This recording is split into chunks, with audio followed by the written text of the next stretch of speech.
My training initially was actually in car construction and crash repairs and basically concept cars. And I'd been working for a company called Panther Sports Cars, building prototype cars with them. And they closed down as a company. And I was approached by the BBC to work on Doctor Who, basically. And Hitchhiker's Guide to the Galaxy. And I also got involved with the team that were making R2-D2 for The Empire Strikes Back.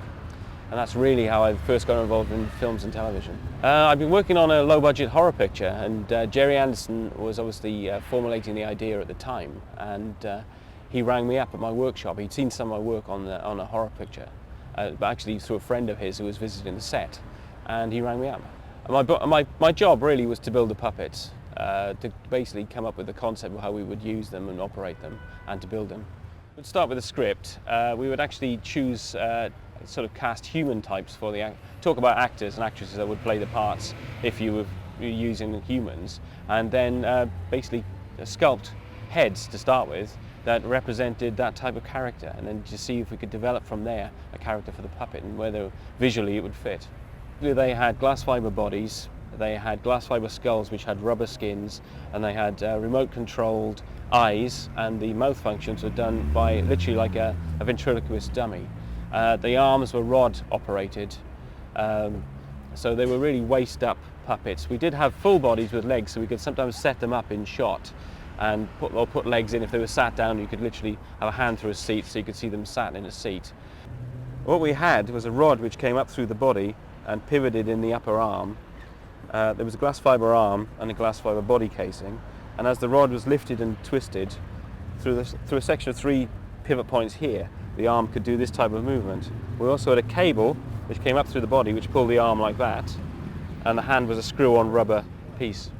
It was a deliberate decision to make them more disproportionate, because Gerry felt, looking at the later Supermarionation work where the puppets were properly proportioned, they lost a charm. Also, the acceptance of the movements on camera was very, very limited. Gerry didn't actually like the way they moved in comparison to the Thunderbirds puppets, because they became more human-like and you expect them to move in more human ways. And I'm pretty certain that he preferred the caricature of the Thunderbirds puppets. Thought they were in a sort of different, they operate in a different world really. But there were some restrictions on the puppet from the point of view as how low you could shoot on them. They really had to be thought about in a different way to the marionettes. You could go wider on the marionettes because you could see the lower legs, but they were even when we actually operated the puppets, we did actually sometimes attach the legs and the costume, so we would often mask the arm with the legs basically, so we could actually utilize them for quite a lot of different shots. The eye mechanism was based on radio control, but we converted the servos via small circuit boards in order that they were remotely operated, so that they could be plugged into a console, and an operator could sit just off camera and operate the eye lines without any radio transmission. So yeah, they were operated by a separate performer, but often that performer may do 2 puppets. The alien characters, basically the Sistar, Youngstar and Zelda, were sculpted by Susan Moore, and those sculpts were supplied to me, and I took fibreglass and plaster moulds from those, and then generated skins and under mechanisms to operate them.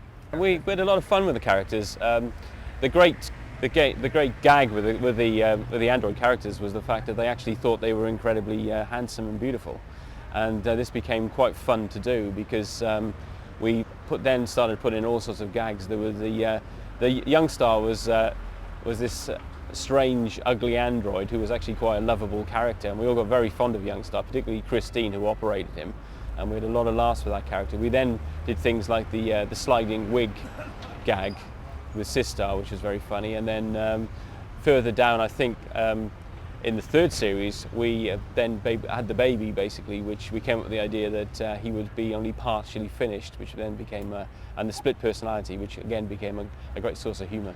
So what we had with Sistar was we cast a skull cap, which fitted onto a pivot mechanism, which slid up through the back of her head, and we attached the wig to that. So we were able to get the head turning and the wig going in the opposite direction, which was good fun. Stewed apples, he was. I think, for what I remember, the phrase "what's happening, Stu" was generated because there was somebody called Stuart in the recording studio at the time, And what's happening, Stu, was a line that was being used constantly in the recording studio. And I think someone picked up on the fact it was quite a comic line. And so that whole character developed around one of the members of staff who actually worked in the studio. I worked with the crew that built the Zeroids. The actual model shop constructed the Zeroids as I was working on the flesh and blood characters and the androids. And then later on, as the series was up and running, I became more heavily involved in the Zeroids as well. We had different types of mounts for the Zeroids to fit onto. There was one Zeroid which basically had all the functions. It was all singing, all dancing, and then they sort of went down in functions from there till eventually they ended up simply as footballs. And we did all sorts of camera tricks, like running the camera backwards and putting them into a spot and blowing them away with compressed air. And it took 6 or 7 operators to operate the 2 main Zeroids when they were in front of the camera because they were so complex. The other interesting thing was that those 2 mainly, the mainly sort of motored Zeroids would really double for all the others, so we had ways of swapping them around so you could never tell really which one you were looking at. The workshop I had at the time was down in a little village in Oxfordshire called Crawley, and the workshop was in part of a very, very old blanket mill, as it was in Witney, where which is a famous Oxfordshire town for blankets which have been sold worldwide. So it was very picturesque.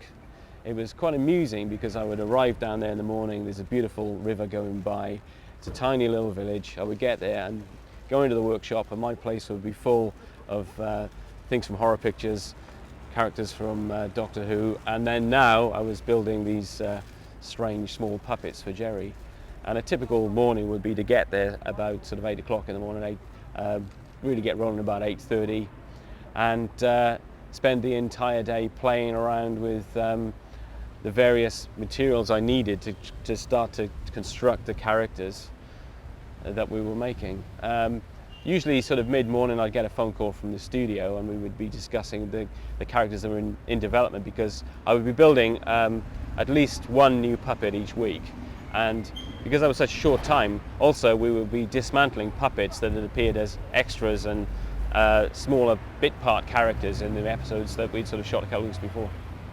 The samurai was quite an interesting character because obviously the main reference for him was samurai armor, so it was almost like an animated knight was the idea. And I actually used the hero, a glass fiber cast from the hero character mould in order to generate the samurai, because I thought this would be quite a nice little gag really, so that if people really looked at it they would notice there was he was actually Hero's brother or Hero's android replica. Moid was quite a difficult character to come up with a concept for when I actually read him in the script. The difficulty being that it would be very easy to make him quite horrific. So what I wanted him to have real sympathy. I wanted people to feel sorry for him. One thing that really made me think about it was I'd seen quite a lot of photographs of people who had burns from aircraft pilots from the war, basically from the Second World War, and I actually met one who helped me. My car got stuck in the snow one morning, and he helped me dig my car out. And he was a really nice guy, and you could see he'd obviously suffered quite a lot. And he gave me great inspiration for that character from the point of view that you could, really wanted to try to get some sympathy in him, and that's really what the inspiration for Moid was. The puppet stage on Terrahawks was probably quite different from the puppet stages that Christine Glanville had shown me pictures of from Thunderbirds and the Supermarionation shoots, because on those everything went upwards. They built quite a large bridge which is about 12-15 feet above the stage.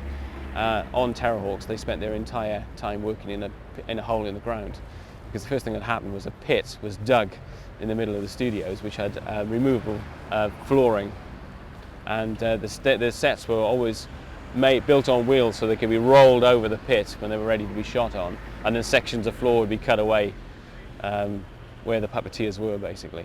And so the interesting thing was if you spent your entire time looking at people whose heads were sticking out of the floor basically.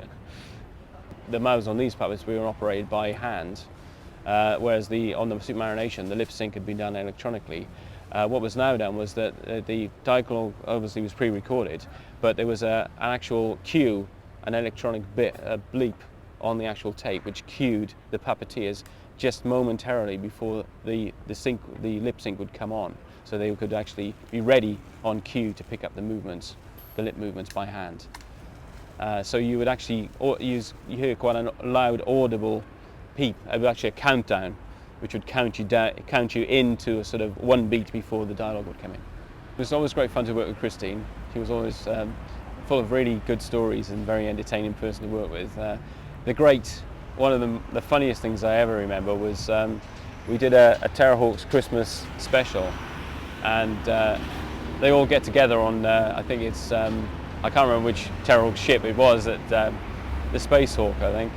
They get together on the Space Hawk, and basically there's a great sort of battle between the cubes and the Zeroids, and then they all make up and decide to have a party. And when we shot the party sequence, I remember Christine had Youngstar dancing, and she got so carried away with Youngstar doing the twist that she broke both his arms off.